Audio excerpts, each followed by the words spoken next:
Hello बच्चों, let us read the question first. Question में बोला गया है which of the following cell organelle is present in the highest number in secretory cells, mitochondria, Golgi complex, endoplasmic reticulum और lysosomes. इनमें से ऐसा कौन से ऑर्गेनेल होते हैं जो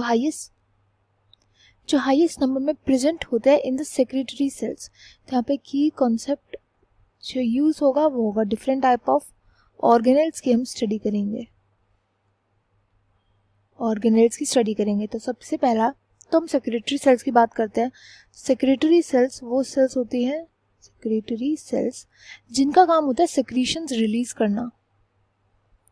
इन सेक्रीशंस में हो सकते हैं प्रोटीन्स भी, इन सेक्रीशंस में हो सकते हैं हार्मोन्स भी, इन सेक्रीशंस में हो सकते हैं केमिकल्स भी, कुछ भी हो सकता है। But most of the cell proteins या हार्मोन्स को रिलीज करती है थ्रू देयर सिक्रीशंस।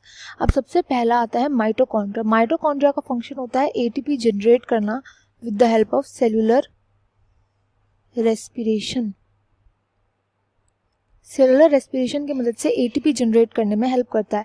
इसका फंक्शन होता है जो पायरूवेट है जो कि साइटोप्लाज्म से आता है, इसको कन्वर्ट करता है with the help of Krebs cycle NADH में, एंड NADH की मदद से ATP प्रोड्यूस होता है बाय इलेक्ट्रॉन ट्रांसपोर्ट चेन। तो ये इस क्वेश्चन का रॉन्ग आंसर हो जाएगा क्योंकि ATP प्रोड्यूस करने के लिए यूज किया जाता है माइटोकॉन्ड्रिया। सेक्रेटरी सेल्स को ATP नहीं चाहिए होता।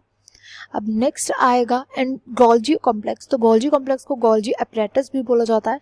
इनका फंक्शन होता है प्रोटीन्स जो भी इनके पास आते हैं उनको पैकेजिंग करके उनकी टारगेटेड लोकेशन पे भेजना। कई बार ये प्रोटीन के साथ साथ ग्लाइकोलिपिड्स एंड ग्लाइकोप्रोटीन का भी सिंथेसिस करते हैं।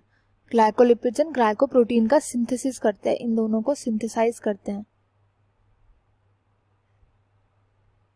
तो सिंथेसिस का मतलब जब ये इनको सिंथेसिस करेंगे तो सिंथेसिस करके कहाँ रिलीज करते हैं, ये जो भी टारगेटेड सेल्स होती है। एंड टारगेटेड सेल्स का मतलब सेक्रेटरी सेल्स में सबसे ज़्यादा अमाउंट में पाए जाते हैं। क्यों? क्योंकि सेक्रेटरी सेल्स में जैसे ही गोल्जी कॉम्प्लेक्स प्रेजेंट होते हैं, ये फटाफट से प्रोटीन को पैकेज करके उनको रिलीज कर देते हैं to the targeted cell.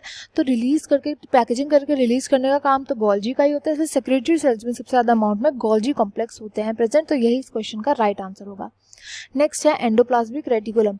Endoplasmic reticulum के डिफरेंट फंक्शंस होते हैं depending upon the type of endoplasmic reticulum. जैसे पहला होता है रफ एंडोप्लाज्मिक रेटिकुलम, इसको शॉर्ट फॉर्म में ER भी बोलते हैं एंडोप्लाज्मिक रेटिकुलम को। तो RER के साथ अटैच्ड होते हैं राइबोसोम्स, एंड इन राइबोसोम्स का फंक्शन होता है प्रोटीन को सिंथेसाइज कराना। तो रफ जो होता है वो प्रोटीन की सिंथेसिस में हेल्प करते हैं, प्रोटीन को सिंथेसाइज करने में हेल्प करते हैं।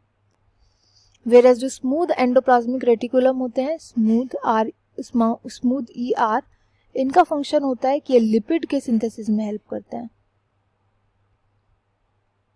एंड सिंथेसाइज करके इनको भेज दिया जाता है गोल्जी के पास। नेक्स्ट आता है ऑप्शन में फोर्थ लाइसोसोम।